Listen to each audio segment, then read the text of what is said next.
অর্থ উপদেষ্টাকে দিয়েছি, অনেক লম্বা 2 পৃষ্ঠা লিখেছি যে কোন সময় কি কি হয়েছে। আগে প্রথম ফেজ, প্রথম পর্যায়ে, দ্বিতীয় পর্যায়ে এটা চলে গেছে রেভিনিউতে।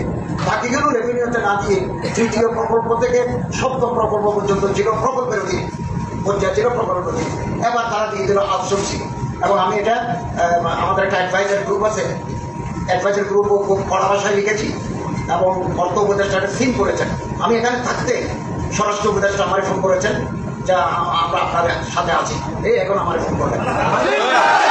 এবং আমি আমাদের মাননীয় প্রধান উপদেষ্টা প্রফেসর ডক্টর ইউনূস সাহেবকে কিছুক্ষণ আগে টেক্সট করেছি যে এটাকে বাতিল করা হোক এবং আগের মতো প্রকল্পে রাখা হোক, যাতে আমাদের সমস্ত শিক্ষকরা সুন্দরভাবে শিক্ষা দান করতে পারেন। আমার পক্ষ থেকে, আমার মন্ত্রণালয়ের পক্ষ থেকে আপনাদের প্রতি আমাদের সহমর্মিতা আছে। আপনাদের দাবি দেওয়ার প্রতি আমরা সম্পূর্ণ একমত। আমাদেরকে ভুল বোঝার কোনো কারণ নাই। এটা অর্থ মন্ত্রণালয় আউটসোর্সিং এ দিয়ে দিয়েছে, আমরা এটার প্রতিবাদ জানাচ্ছি।